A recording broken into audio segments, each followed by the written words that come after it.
Hello and welcome to episode 1 of the OCS Show. My name is Scott Windows Monkey and I'm your host. In case you didn't recognize me, because the neckbeard is gone, I can assure you that it is still me, alright?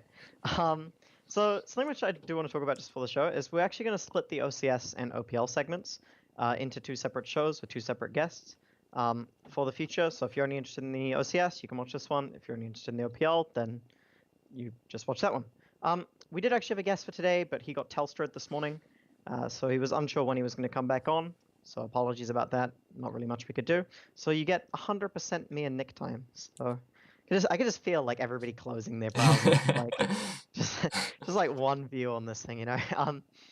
Okay, so one other thing to mention is that the overlay, it does say OPL breakdown. That's actually my fault. I forgot to message the person who changes that. So next week it will have the OCS show written on it. This is not an OPL breakdown. That'll be coming out soon. So yeah, apologies for that. So I guess without further ado, we'll get started.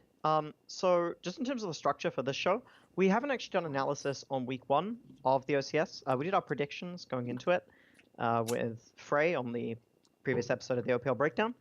But for this show, we're kind of like going to use week 1 kind of just as context for talking about the week 2 games, right? But in future we'll be looking to bring this one out weekly with the OCS. So apologies for that. If you did want to have some detailed analysis on week 1, yeah, sorry about that. So I guess the first game we'll start off with is the Sin Academy versus Lynx game.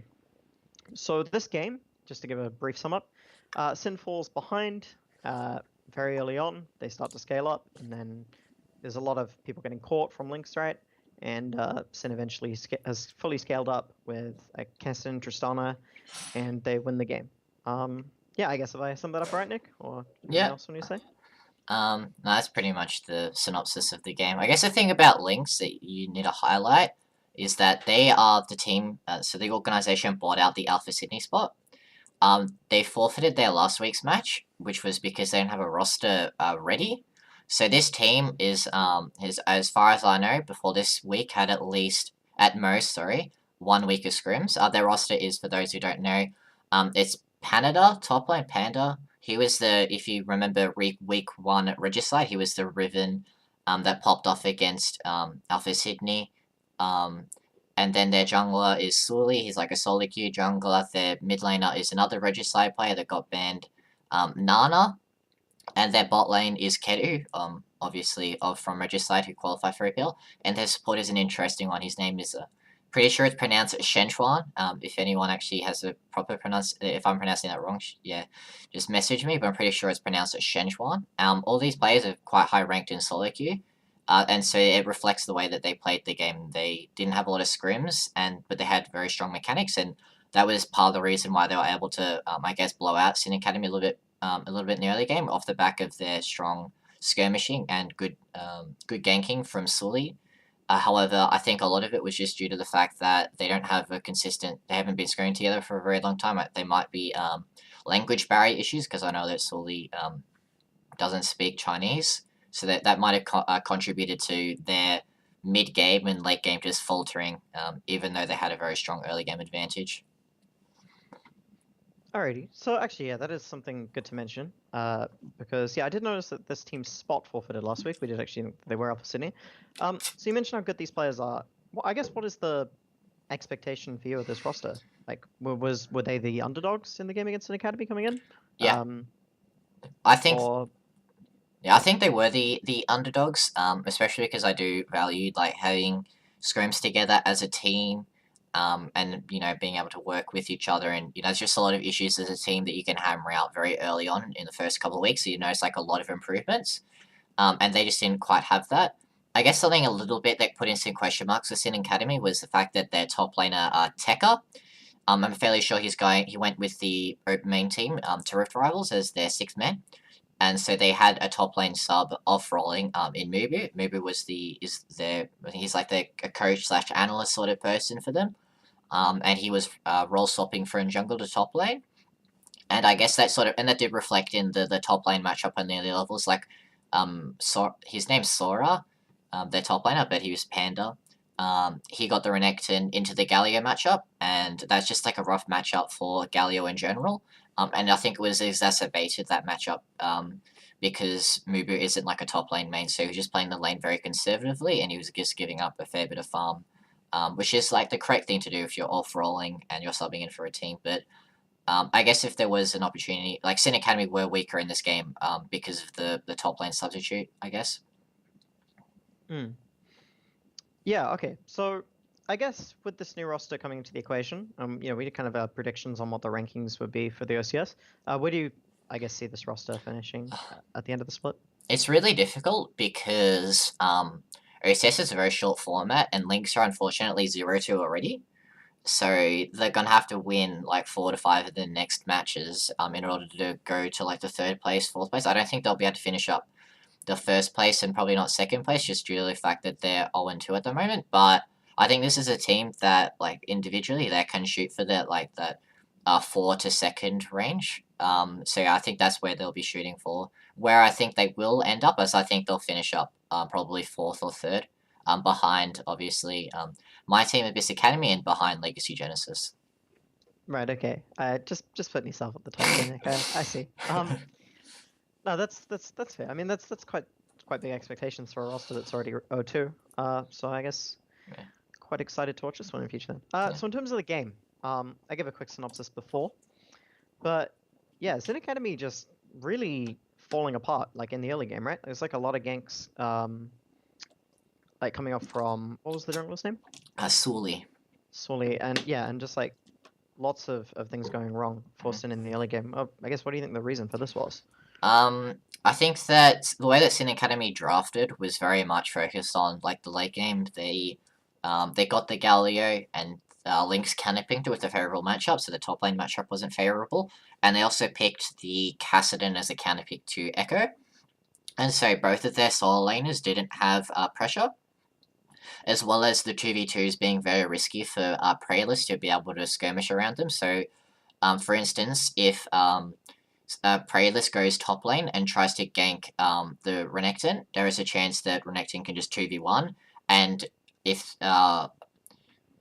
Sully is up there as well on Elise, like there's 100% a one skirmish for Lynx, and so he really had to play around his bottom side with the Thresh with the Tristana, which was like quite difficult to play around because Lynx picked Kedu Xayah and Shenchuan Alistar. Something about Shenchuan that probably you should note is that he is a very big Alistar player. Like I think he was an Alistar one trick up until a little bit recently, but he's my main champion is Alistar. He's got like 250 games sort of in Challenger with like a 60% win rate, so he's very strong in that Alistar. So it's not necessarily like a bit of a weird pick for Shenchuan.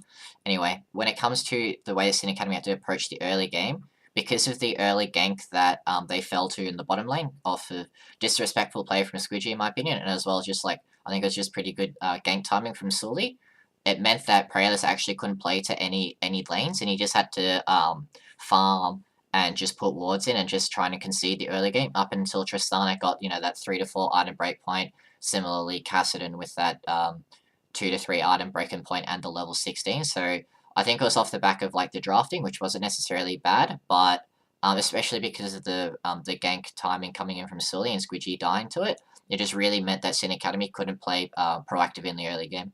And Lynx managed to push that advantage in the early game, but failed to translate into the mid to late game. Right. Yeah. I mean, in terms of the, I guess the draft, do you think perhaps changing out the Kha'Zix could have been better, like for a jungler which I guess had more options for like playing the defense in the early game? It's possible. I think more like with they picked the Kha'Zix into the list, which is like a matchup you want to be scaling a little bit more. So potentially they should have been looking towards drafting a little bit more focused around the early game, because Lynx were likely going to be a team looking towards breaking towards like smashing them out in the early game and more or less relying on that gold advantage in the early game. So that maybe was something, but I probably in hindsight you can't necessarily really pick this all like triple scaling lanes and then the scaling jungle matchup and expect to have like a good early game, because I think like if Lynx had maybe 2 to 3 more weeks of scrims, they would have been able to close out that game, and Sin Academy would have lost. But I think a lot of it was just like Lynx aren't particularly good as a team just yet, and Right. a lot of the individuals just like as you said, they're just getting caught out a lot, and then your boy Squidgy on the Tristana.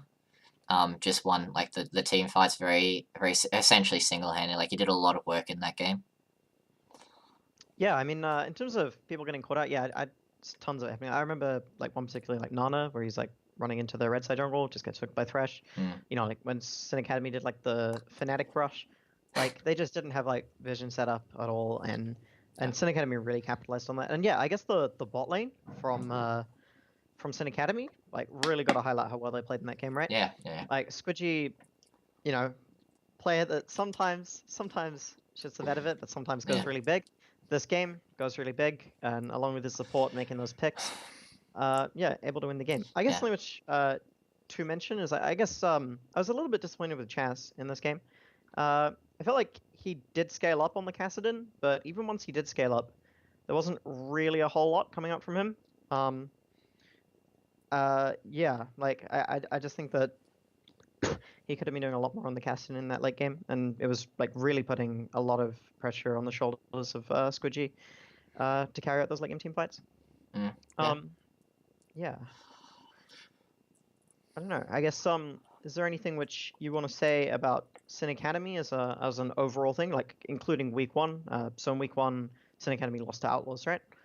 So I guess any overall things about Sin Academy, like any expectations for the team, like where would you rank them now after a couple of weeks, perhaps? I initially ranked them top 3, but I think after watching these 2 games, I think you really have to say that Athletico are probably the definitely like a third place team, as well as potentially Outlaws being better than them. Obviously, they did beat them in week 1. So yeah, I think that Sin Academy have just really been looking to like the rest of the roster hasn't been stepping up. The solo laners in particular, and it's just really been Squidgy and Yuzuki carrying a lot of carrying the win essentially for this week. But you mean Ever, right? Is that his name? Yeah, Ever. Yeah, that's Yuzuki as well. Who is Yuzuki? Yuzuki is. That's the thing of the past. That guy, like, this is his one and only name change, right? Yeah, no, I 100% agree with you. I rank this team quite highly because of the, like, I guess the talent on the roster, but yeah, just hasn't really been shaping up. Okay, so shall we move on to the second game of the week? So we had Team Noxide versus Athletico. So Noxide, probably a team which most people are expecting to finish in the bottom 2, right? Yeah. Versus Athletico, a team with like quite big expectations on them.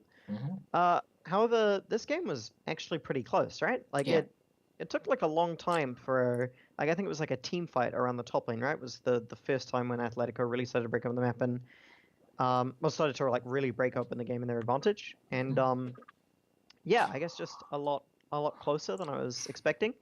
Before we do discuss the series, though, I want to talk about the mid lane swap out. So Noxide have replaced their mid laner, what was his name? Fighter with Relix. So Relix is a guy named Luminox in Challenger Series, we believe. I thought this guy was pretty good when I watched him. You know, relative to OCS, probably like mid-tier OCS, but in the OOL he was looking pretty good, right? And in this series, I don't think he played particularly badly. I think him and Bedoink both solo killed each other once. And definitely a big improvement. Not sure where it really takes Noxide, whether they get out of bottom 2 with him, probably not. But yeah, it was definitely like a positive game from them, right? It was pretty close. Yeah. I guess the thing with Noxide is that, especially with Thida, like he was a legitimate RE one trick. Like he had like 200, 300 games in RE and like 10 games in everything else. So definitely making him the swap out to Relix, who has like a much more diverse champion pool, is definitely something that need to be looking towards. Because like you just every single game Thida would have had RE banned against him, and he just wouldn't have been able to stack up when it comes to the OCS mid laner. So yeah, I definitely feel like the Relic substitution is a very good move by them, and I think that they came into this game, it wasn't necessarily Relics that was making it close. I think a lot of it was Bose on the Rex side. Like Dan Dane was picked the Olaf blind, and then they picked the Rek'Sai into the Olaf, which isn't a particularly good matchup for the Rek'Sai. So I was a little bit question marked at that, but a lot of weaknesses of Olaf comes down to he has to get low in his jungle clear, which means that he's very susceptible to invades, and Burrows did invade him on the Raptors, and then Dan Dane died, and then Dan Dane made like a follow-up invade into Burrows' jungle at the top side, and then Jopan rotated down and killed him together. It was just like really bizarre play from Dan Dane in that particular game. Like he was like 0-2 in like 4 minutes in, and that's just like you just can't be playing like that if Athletico want to be reaching towards, I guess, OPL. So yeah, I think that was particularly the main reason why Atletico's, at least their early game, was just very poor, because their jungler just was like 0-2 4 minutes in. Yeah, I mean, what do you think about the jungle priority from Athletico? Because you said that they picked up the Olaf, right? Before the Rek'Sai was picked. So, yeah, because I believe they played Olaf last week as well, right? No, he picked Elise. I picked Elise last week, that's right, my bad. So, yeah, no, picking the Olaf before the Rek'Sai. I mean, Denton's a really good Rek'Sai, right? Yeah. So, seems like an unusual thing to do. I guess any thoughts on maybe why they're doing it? Or just kind of stumps you? I don't like the, like, Olaf is good into champion, like, jungle matchup that is, like, I get, like, Elise in particular stands out to me. Like, you just, like, murks the Elise, like, throws the cocoon. You just hit Ragnarok, and then Elise just runs away, like, can't run away, and you just die. And he's, like, good against teams that have, like, low tankiness, and, like, high CC, because, obviously, the way that you just, like, run straight through them. So if they've got, like, a more squishy lineup with Noxide, I think would have been a better pick. But like when they picked the Olaf, like the Gragas had already been picked, the Tahm Kench had already been picked. That's like a lot of tankiness, and a lot of zone control as well. So that when he dove in, it's not necessarily like the rest of the team could dive in with him. But it didn't seem to matter as much in the team fights. I think this game was really off of the back of Gun Crab, similarly to the last match with Sin Academy. Was really the bot lane from Athletico that stepped up and actually carried them through the finish line. Like, but Gun Crab finished, I think he had like 10 kills and 1 death. He had like a really, really strong Caitlyn game.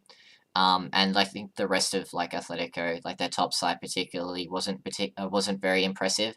But like Gun Crab had a very standout series, which allowed them to win. Yeah, I mean, Gunkrab was an ADC that was ranked really highly in solo queue, right? Yep. And I guess kind of one which is relatively hyped up from into OCS.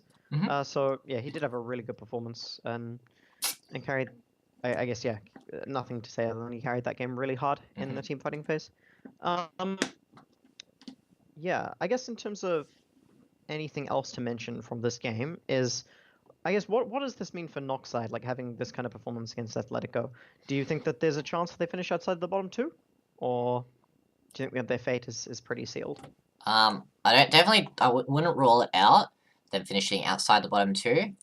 But you know, if safe bet is probably they are going to finish in the bottom 2. I don't really see too many places where they can't, too many teams they do beat. And I do think that just like they can't really. I think they've got the best roster they can really have. I don't really think there are any like OL players that you just like, why don't they just pick them up? You know, I think they've got the best roster they can. Maybe if they develop, like they're not, and also like their roster just isn't particularly strong. I don't really think of anyone that's going to be able to, like it's not like they have like hairy mid lane or Artifern's top lane, or they don't have that like one standout player that is actually like top 2, top 3 in their role. That they can play off of. Like they're all just more or less like lower, like middle of the pack to low skill in the OCS. So they're gonna have to be able to play really well as a team, which isn't something that could be completely out of realms of possibilities, because OCS is just generally quite weak in teams. But they're just not going to be able to find their wins through individual play like Athletico did this game. They didn't really outthink Team Noxide, really. It was just like Gun Crab was just popping off on Caitlyn, you know? Yeah. Yeah, no, that's true. I mean, yeah, they do have like okay level players, right? Yeah. Like, it's not like previous splits of OCS where the bottom 2 teams you're like that team is so screwed, right? Like this team could potentially, because Legacy Genesis requalified for OCS last split, but you know they could be looking to, I guess, beat the OL teams that challenge them. Oh, they Um, shouldn't. They shouldn't lose their spot in the OCS. oh, okay. Yeah, no. I think they should be pretty solid. Assuming that they keep the same 5 players throughout the entire split, they should be pretty safe when it comes to the OL really OL promotion tournament. Specifically, I think they just got like a fair bit like they've got fair bit better players than the OL teams. I watched OL last week, and there's like one team, I think it was like Discern or something like that, and they had like Redemption, Vengeance, Asian Shiny, Eco Toxic, and I think they had just some like plat support. And I'm not sure how seriously they were taking it. And then the rest of the teams, they didn't seem like they had particularly good challenger teams. Like Abyss Academy qualified through the open ladder last split, and that was with Paprise, Zyrox, Quackum, KO, Rolopal. And I think a big reason why we were able to qualify was that we stayed together as a team for like the entire split of the OPL of open ladder. We were scrimming together for like 2 to 3 times a week, and we were like taking it quite seriously. And also Tainted Minds Blue, the team that we're coming against, they had like massive roster swaps coming in before the promotion tournament. So as long as Noxide keep together their roster, they have better players and they'll be able to have better scrims because they're an OCS team. They have like a better infrastructure and they'll be able to scrim against other OCS teams. So I think they're pretty safe when it comes to keeping their spot in the OCS. Okay, sweet. Yeah, I suppose. Is there anything else which is left to talk about on that series, really? I guess anything to say about Athletico, or shall we move on to the next one? I think we can move on. Okay. Alrighty. So the next game which we have is Legacy Genesis versus Outlaws. So something to mention before this game even begins is Barbip, like Tekka, is away with his main team in, is it Vietnam? Yeah. So this is pretty big, right? Because this guy's going to be away Barbip's going to be away for a few weeks, and he seems to be such a huge part of their team, right? Like, I mean, Barbip has a reputation as like a leader or a shot caller, kind of like your Carbon Light, right? So Diet Carbon, there we go. So this could really hurt this team's chances of finishing top in the charts, right? Especially with the high level of expectations that we had on this team, right? Finishing top 2, top 3. Mm-hmm. So yeah, I guess we can move on and talk about the game against Outlaws. So I guess just to sum up on the Outlaws game is early on, it was very, very strong performance from the jungler Vibes relative to Plug. You know, completely out-jungled him, gangster stuff across the map, secured objectives. Like, I think Outlaws picks up triple Infernal Drake at like 13 minutes. Big skirmish bot side. Best top laner in the Oceanic Challenger Series, Flick. Picks up a quadra kill in the bot lane. Undefeated against Parbu as well. He's undefeated against Parbu. Yeah. Yeah. Didn't even die in that game. No. So yeah, Outlaws just snowballed the game, triple Infernal Drake. Not really a whole lot Legacy Genesis could do, and there was like a lot of people getting caught and stuff around the map. I guess, did I sum that one up alright, or anything else you'd like to add? Yeah. I guess with this thing, like Legacy Genesis is just like, from the outside looking in, and just from like briefly talking to, like, just knowing what people told me about Barbib, specifically Rolopal, when he played on Genesis, was that Barbib, he said like 80% to 90% of the comms on Legacy Genesis, was Barbib, and he was just like telling people where to go, and setting up the game plan like from minute go. And so losing Barbib is such an integral part of their team, like when it comes to their macro play, and as well as like I think he's just a good jungler as well. And then Plug coming in, like Plug is not a particularly good jungler. He is obviously not the same leadership quality as Barbib, and it would be like one thing, like for instance, Sin Academy, they lost Tekka, but Tekka isn't an integral part of Sin Academy. It's like if he's not the carry player in Academy, neither is he like their main shot caller, you know? However, Barbib is an integral part of their team, like when it comes to who wins the games for them, and as well as shot calling. So I still think that AOC Genesis, despite this loss, are still a top 2 team.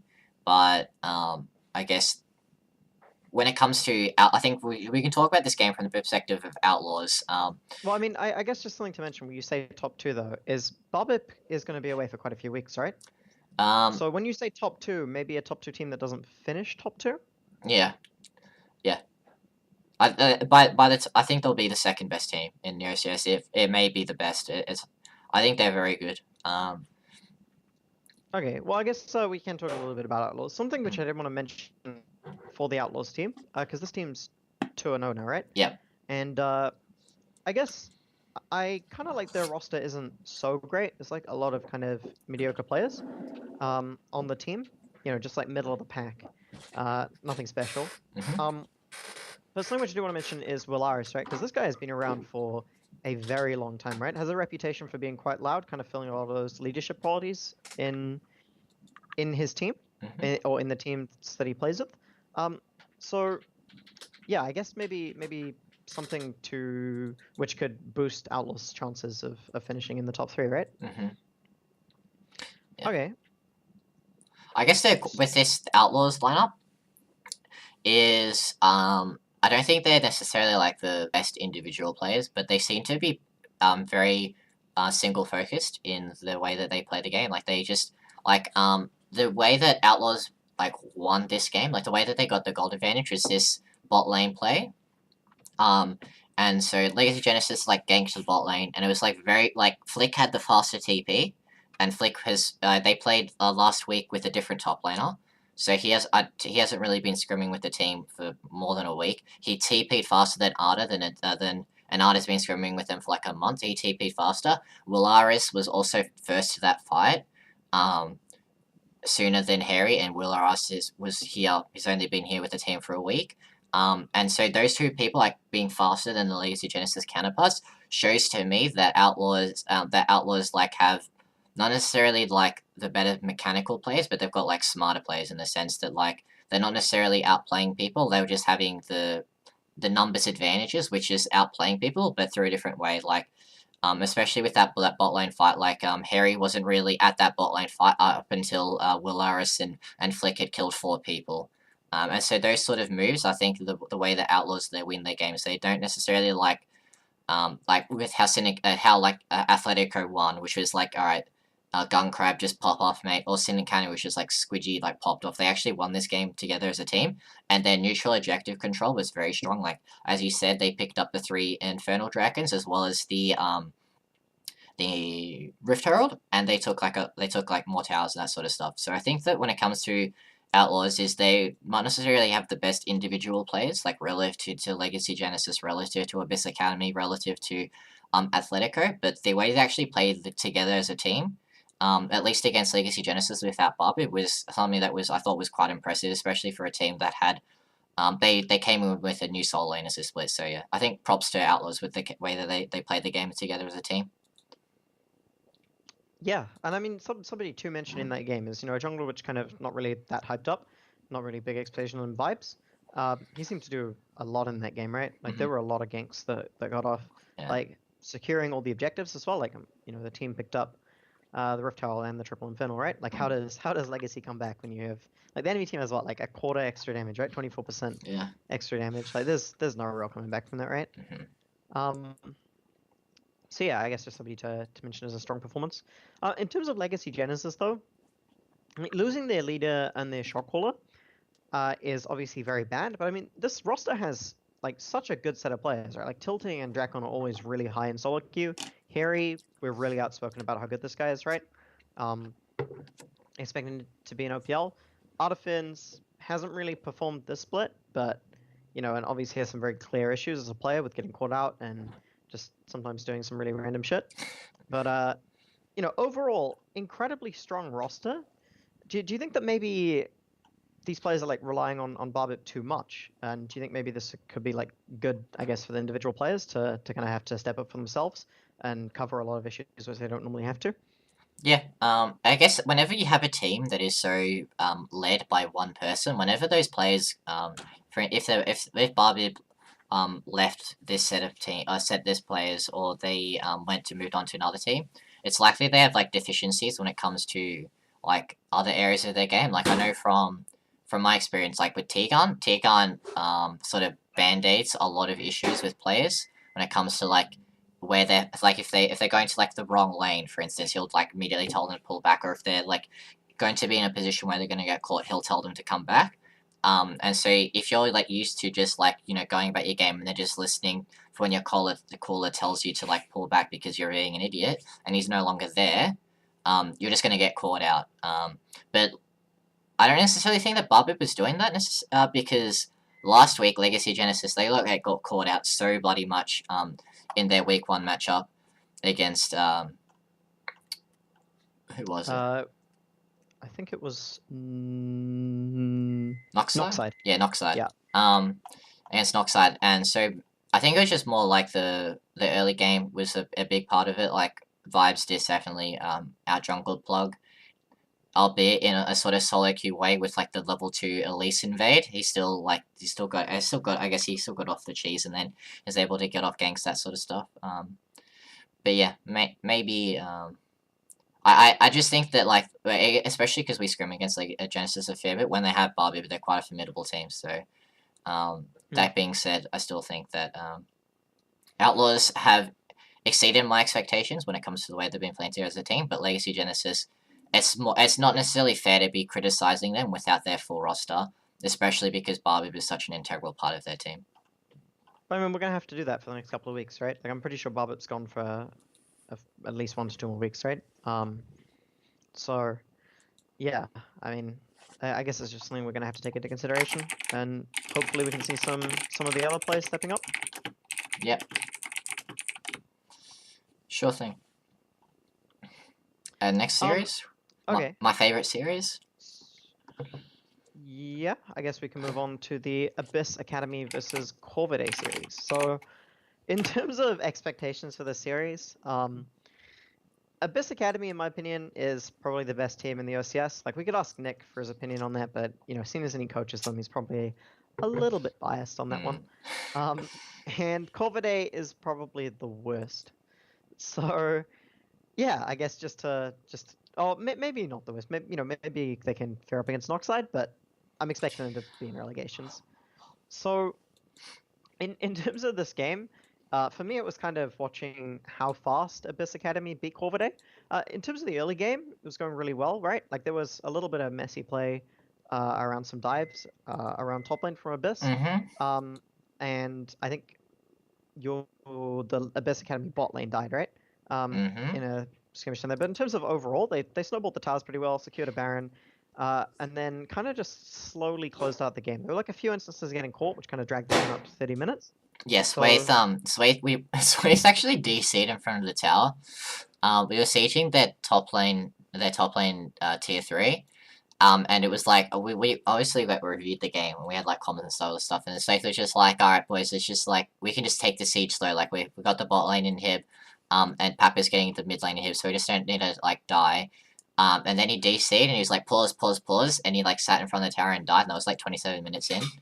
But yeah, I guess coming from like my perspective, like as this game from a coaching perspective, it's good that we closed out this game early on, but it's more like we need to like fix up the issues when it comes to particularly the cross map play was something that was a bit disappointing because we discussed it a lot. Was playing like correctly on the weak side of the map, which is something they didn't do.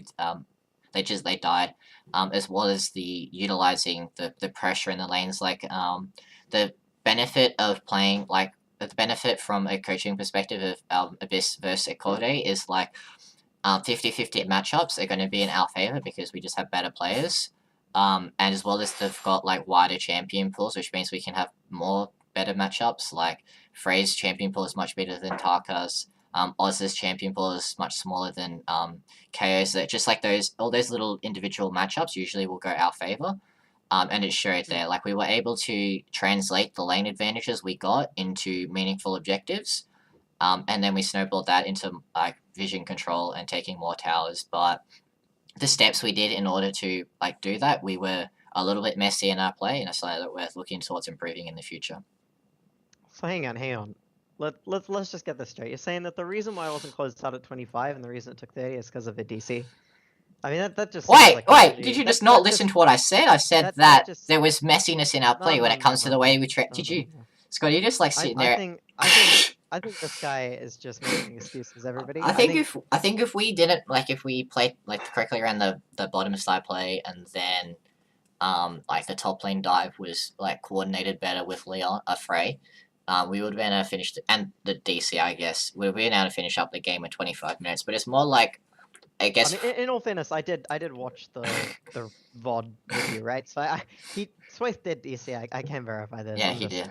I'm just messing. Yeah, it was a little bit unclean. Like, it probably should have ended without the DCs, probably around 25, 26. Yep.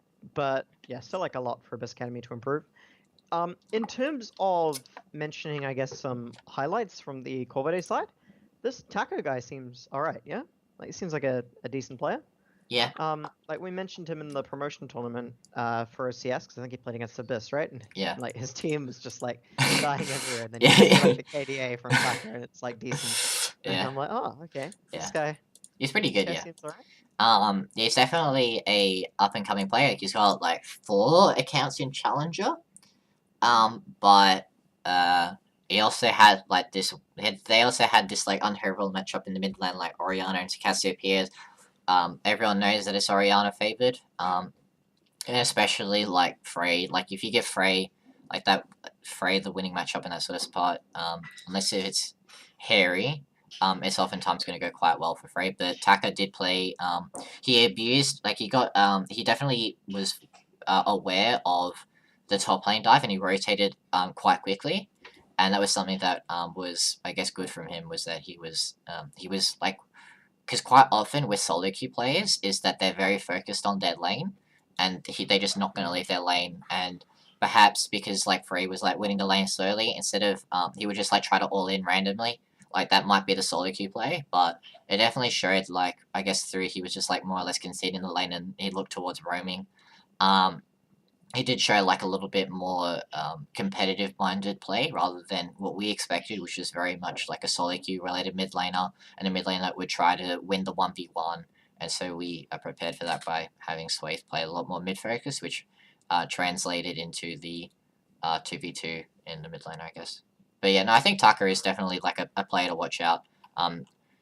Although I just don't think the rest of his team is necessarily as good as him. So it may just be a bit of a thing of Taka is the. Here you go. Oh no, I was just gonna say before is that I guess a player which probably kind of screwed this split a little bit, but maybe one which we'll see on a good team next split, right? The rest of his team probably not going to be seeing OCS play outside of the bottom, but maybe Taka, we could see him in a good team next split. Potentially, yeah. Especially go for the back of his solo queue. Yeah. I mean, what rank is he? Is he quite high ranked on solo? He's got 4 accounts in Challenger, which is something that's quite good. And he had he's definitely around top 50. I think he's got 2 accounts top 50, which is something that's quite difficult to do. That's especially for OCS players with the new decay now. Mm-hmm. Okay, so something to mention, I guess, is the pick ban perhaps a little bit from Corvidae. So Corvidae picked up Twitch for Ozza in the first round. Ozza 54. I found this very unusual. I mean, personally, I don't think that he played particularly badly, right? No, it just seems like a really unusual first pick. It is. I don't know why I actually don't really know why they first picked Twitch. It was very interesting. There were a lot of champions that were first pickable that were open, but it decided that Twitch was their first big priority. Yeah, I don't really know. I wouldn't advocate a Twitch first pick in very many scenarios, and that's Twitch. And that first pick, in that scenario, I wouldn't think that a Twitch first pick is particularly good. That's off the back of a good first ban set, right? They banned the Rek'Sai, the Syndra, the Reactor. I'm thinking, okay, that's a good pick away from Paprise, a good takeaway from Frey, and then I'm like, All right, this team seems to know what they're doing. Oh, Twitch. Okay, Yeah. I don't really know what's going on here. Yeah. I mean, in hindsight, it didn't perform particularly poorly, but very exploitable early pick champion, right? So yeah, I mean, outside of that though, yeah, like like good set of bans from them. I don't know, maybe if they kind of hamstrung with their champion pools a little bit because they do have players which are kind of towards the lower end of the OCS, but yeah, they do seem to have like okay prep against Abyss, right? Yeah. Next week you're gonna see like Renekton and Syndra Rek'Sai bans, and Nick's just gonna be like, God damn it, Scott, why'd you do this to me? Okay, I guess is there anything else which you want to mention off the series? I guess in terms of Abyss or in terms of Corvidae, have we summed up everything? I think that's about everything. Yeah. I mean, I do think that Abyss is likely going to win the OCS split, and this is not me being biased or anything. I obviously do think there's going to be some contenders, like, you know, some of the other top 4 teams may be taking games from Abyss, but I do think these guys are going to be the favorites, just judging by the level of play as well against both of the opponents so far. They made like not relatively easy work, but they were definitely winning the games at pretty much all points against both Athletico and and Corvidae. So I'm excited to see that. Okay, so I guess we'll do should we do an MVP for this week? Yes. So I guess we'll choose an MVP each. Do you have one readily available? Or? I have one. I have Guncrab is my MVP for the week. And when I say MVP is most valuable player. So I feel like if Guncrab didn't pop off as much as he did, in the laning phase and in the team fights, Athletico might have actually lost this game to Noxide. But off the back of like Guncrab having a very good game, if you look at the damage task, he just did an absurd amount of damage relative to his teammates. Just put in a lot of work and had a lot of pressure in team fights, a lot of pressure in lane, and just like a very, very strong performance from him all around. He didn't really make I don't really feel like he made any like ADC mistakes really that I could pick out. But no, he just had a very, very good game and showed off like his mechanical prowess in both the team fighting and in the laning phase. Okay. All right, yeah, no, I could definitely see why. Guncrab was one of the 3 candidates I was looking at. Yeah, I mean, most valuable, remove Guncrab from that team, and, you know, potentially they don't win that game. In terms of my MVP, I was just having a look. I really feel like I'm stuck between Squidgy and Willaris. Both of those players, I think, were really integral to their team's wins this week. But I feel like I'd have to go with Squidgy. I feel like Squidgy was more integral. You know, even if Willaris did play really well, I feel like Squidgy went pretty huge in that game. And I guess with an honorable mention to his support, right? Yeah. The 2 of them really carried those team fights in the late game hard, and yeah, I don't think without the famous coveted Squidgy Tristana, I don't think that they win that game. Why couldn't Squidgy played like that in my Alter Ego series, Scott? I don't know. What happened? I guess he was just maybe he was just taking that. Series, he was just testing his limits, I reckon. That series is so old. I don't even know if it's like mentionable anymore, dude. Nah, it's mentionable to me. Half the people watching the show probably have like no idea that Squidgy through General's promotion tournament series for OPL on Tristana. Squidgy is like gonna be hating me right now for saying this. Like, he 100%. I do think Squidgy is probably one of the best AD carries. Maybe I don't know. Maybe the best AD carry in the OCS. Maybe. Well, there are a lot of good ODCs in the OCS actually. Like especially something just like to note is that the level of bot lanes in this split of the OCS is much higher than it was last split. Like bot lanes like Kedu, Shenchuan, Squidgy and Yuzuki, Drakon and Tilting, KO and Kuden.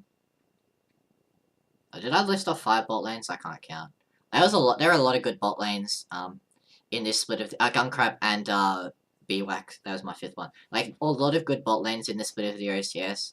And so the level of competition in bot lane is actually quite high. Where it was last split, where everyone was just like, alright, ADCs are actually kind of crap in OCS. Like Rain and role swapped Willaris was like dominating. And then Kedu and role swapped Cheney Boy was also dominating, but I don't really think you can get a role swapped mid laner in this split of the OCS just because the level of bot lanes is quite a bit higher. Yeah, that's actually true. There's like Gunkrab and BWAC. yeah, and then like Drakon and all that. Yeah, Oh, yeah. and I mean Kedu himself is back now, right? So maybe yeah, actually putting Swidgy as best, but he's definitely one of the contenders for the Yeah. top end. And he does have Yuzuki as a support as well, right? Who, you know, Yuzuki's qualified for OPL before. He's a really good support. He never seems to stay anywhere very long. He's always flopping between teams. But yeah, I guess that's an advantage which I guess could help propel Squidgy. I should mention the Yuzuki, sorry. I call him Ever. Ever. I'm just gonna keep calling him Yuzuki. He's So like name changed too many times now that like yeah. you just can't call like because what has he been? He's been like Yuzuki's been like Ever. Oh, I can't even remember what they were anymore.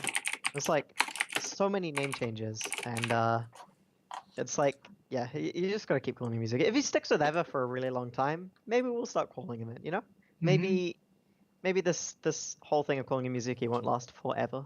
Oh.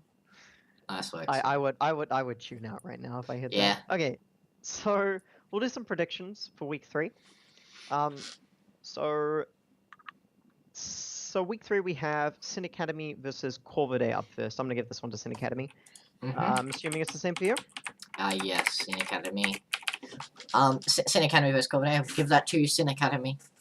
Yeah. Better players across the board, right? Better players. Don't really. Yeah. Yeah. Not really sure that there's many avenues for Corvidae to really win. Like I feel like Corvidae's avenue to win like many series in this tournament is going to be A if they're versing Noxide, and then B if Taka can just go huge, right? Yeah. I don't really see any other ways that they win. Yeah. Taka could Taka if he gets like a favorable lane matchup, maybe he can actually carry carry Corvidae through, or I'm pretty sure Mubu is still playing for them. And maybe Little Cop can carry as well on like an off-rolling top laner, but it's gonna be actually 3 Corvidae solo laners. I don't think Ozza and Dragon are gonna be able to create like a win condition through bot lane against Squidgy and Ever, so I think it's mostly gonna be about Corvidae's solo laners to be able to pull a win for Sin Academy, pull a win against Sin Academy, but that being said, I still think that Sin Academy will be able to win. Yeah, I mean, even if that does occur, though, like, you've still got a pretty big mismatch in the jungle for Praelus, right? And, yeah, I mean, you know, for me, even if I do see Taka really beating Chas, who's actually, like I mentioned, kind of been underperforming compared to expectations, or Mubu, who you can't really, like, blame him for losing, he's a jungler, right? I think that they'll really still struggle to, once it hits that mid and late game, really struggle to close out. And I think that their bot lane is just going to be really in trouble, right? Yeah. So I would say very small odds that they manage to win the game against Sin Academy. Okay, so we have the second series of the week is Abyss Academy versus Genesis. Now, if Barbip was here, this would be a pretty hard one for me to call. It would be incredibly hard, but I think keep in mind where your loyalties lie, Scott. Pardon? Keep in mind where your loyalties lie. Keep in mind where my loyalties lie. I mean, maybe I'm seeking a job at Legacy, you know? Maybe I want Burst Fires. Yeah, maybe. Actually, should we mention that? I don't know if anybody's seen. Maybe I'll put a link to it if it still exists in the description. But the Legacy coach kind of exploded. Yeah, is it like the interim coach, because Sol is actually the coach of Legacy Genesis. Like he goes to all their scrims, he does their pick ban, but because Sol was in Vietnam with the main team, they had Burst Fire do the scrims for the week, as well as prepare pick and ban for their game against Outlaws, and the players didn't listen to him. Because he wanted to pick, I think, like in particular, he wanted to pick Jarvan and Sonar, which was interesting. I feel like the way the Genesis draft was like fine, but then there was this like after they lost, Birthfire had this like whole tirade on Twitter, like I think it was like 100 tweets or something. It was He was fucking talking about doing pick ban with OP.GG win rates from solo queue. Yeah. Holy shit, man. Yeah, no, that was definitely very strange, and it was a lot Yeah, of maybe he's just ahead of all of us, man. Maybe he's figured it out before all of the other coaches have. You know, like maybe we're gonna see because what's a really high win rate champion? So Amumu. Maybe we're gonna see that Amumu from Abyss Legacy. Get those ban pages right here, right? We're gonna ban Amumu, Master or Master is a real high that win rate champion. Musty would also be a fantastic ban against Swaith because he was at one point a Musty OTP, one trick, sorry. There we go, guys. It's sorted. It's done. All right. So yeah, I mean, yeah, without Balbip, I just don't think I see Genesis really winning this game. So I'm gonna give it to Abyss Academy. So yeah, I mean, and Legacy as well. They were getting caught out across the map, and I mean, Abyss's mid and late game relative to the Genesis one, even if Genesis does have a very strong early game, I don't think they're going to be able to exploit those lanes really hard. And I just think there's going to be people getting caught from Genesis, and I just don't think they'll have the objective control of the tower setup in the late game that Abyss has. Yeah, unless that remote coaching from Seoul this week really brings it together. I don't know. What do you think? You giving it to Abyss, Nick? I have to give it to Abyss, else why would I even be coaching them? No, I think we should be able to beat Genesis. If we don't, I think it would just be off the back of like, you know, the problems we're having when it comes to like the early game like transitioning.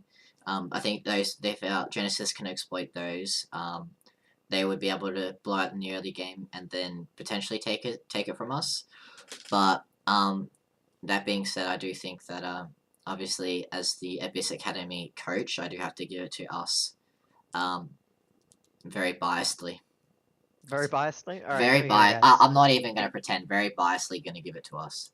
Your predictions are... I can't wait till the week you like predict against someone you're just like, no, fuck Swaith, man. He is shit. And you're just like... And you know, we'll be talking about the ADC match and I'll be like, oh, that KO guy's in bad. And you'll just be like, nah, he's a fucking one trick. He doesn't... I'm not going to say which one trick, you know? Lucian? I don't want to give away those... That's not what I was going for, but I'm not going to give away those pick ban strengths from this. But, you know, alright. So, Outlaws versus Noxide is the next series up. Gotta give this one to Outlaws. Incredibly strong team play, and to be honest, I don't even think that they have like roles where they have the poor matchups on, right? I just don't like. They're better team play, better individuals. I really don't think there's a whole lot to say on this one. Anything from you? I guess with Outlaws, they were like a very scrappy team. And they're winning the games off the back of like fights. They'd take a fight and then the objective, you know, rather than like I guess more or less what we do, which is we just sort of like take the objective straight up. So if Noxide can win those fights, the Outlaws are setting up for like just like, you know, off the back of good micro.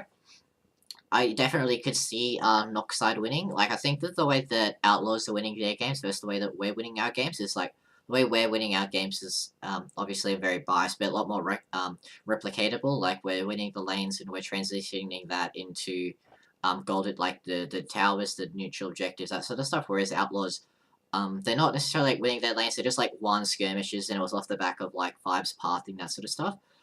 So if definitely in like a world where like if Outlaws don't get those fights off, or if Vibes gets out jungled by Burrows, like it could definitely see that'd be the way that Noxide would win. But that being said, I think that if there are skirmishes, Outlaws should be able to win them.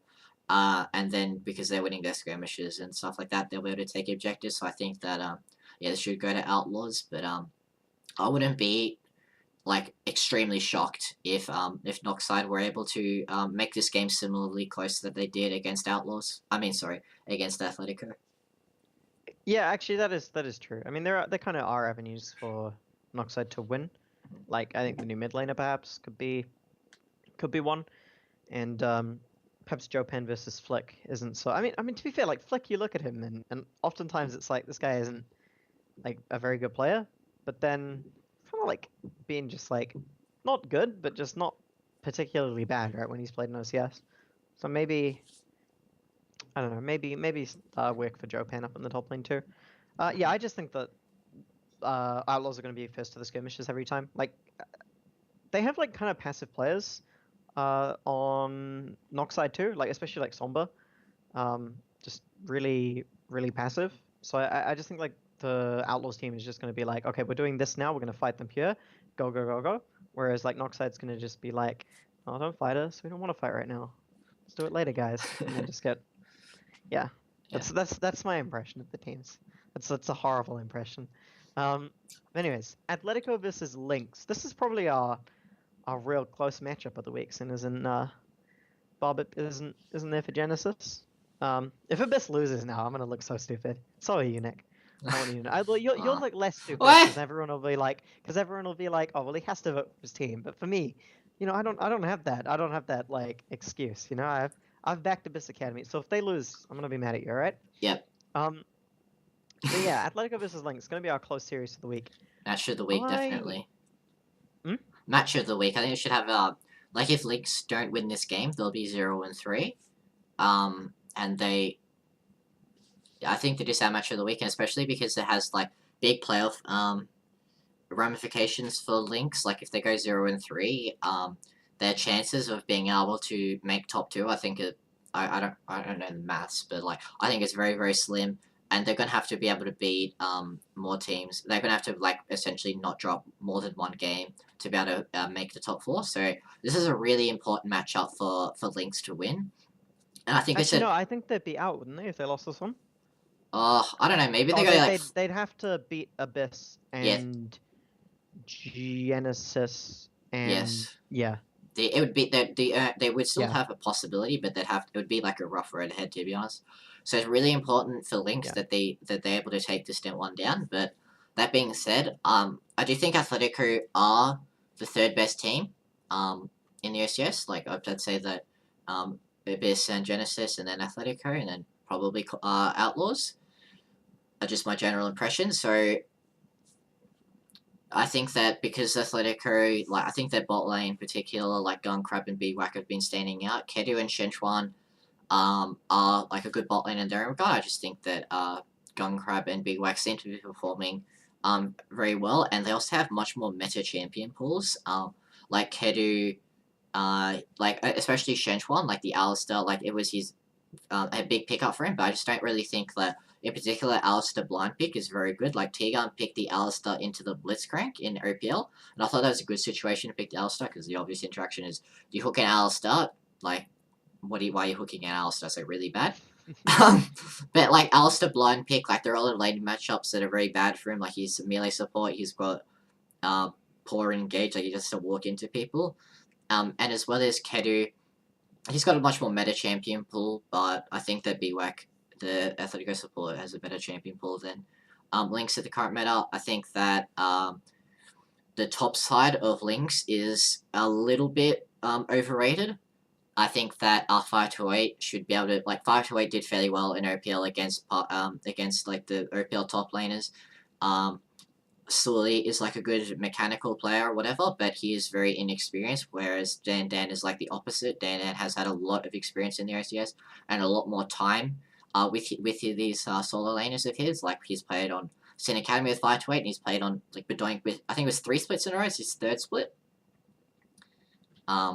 So I think that when it comes to it, like the jungle matchup should be Athletico favored because Dan should have like a more and from a jungling perspective, like having experience and synergy with your laners is super important, whereas Sully shouldn't have that because he hasn't been playing with them particularly long. So I do think this is Athletico favored, but this should be a really exciting game to watch. And if you are someone that only likes watching like one game a week or whatever, I would recommend watching Athletico versus Lynx. Or alright, so this is our matchup for the week, right? Matchup alright, so that's the one which we recommend watching. If Genesis have Barbib as well, it would also I'd say that would be the matchup of the week because it would have a very big playoff. Like it would be like I think a grand final sort of thing. I mean, whoever gets the first place spot, right? Yeah. Likely.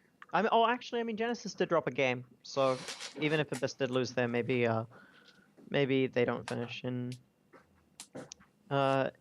in second. But yeah, no, I have to agree. I feel like a lot of it really depends on Athletico, right? Like, cause they've done some weird pick ban things now. I feel like not really, I guess, playing to the strengths of the individual players that they have. In terms of like champion pools, like, I mean, I don't think that 528 is like a big carry player, right? I think you put him on champions that kind of play like more supportive role to the team. So yeah, I'm gonna give this one to Lynx. So I'm gonna do the opposite to you, I guess. And plus, like you said before, you said you expect to see this Lynx team finishing in like second or third, right? I So said I didn't realistically, say that you expect to. I said that should be where they're looking oh, towards. they should. That should be looking. Okay, never mind. Yeah. Okay, you expect this team to be maybe clinching into playoffs, right? And if Yes. they lose this week, that means they have to beat a best to probably make playoffs, right? Like, not Mhm. often you make playoffs on a 3 and 4 win record, right? In fact, is that even possible? Who knows? And they'd be tiebreakers. I think that's I That's think like the one scenario. yeah. Yeah. So I'm gonna hand this one over to Lynx. Oof. So we're going against each other on this prediction, Nick. All right. Makes things interesting.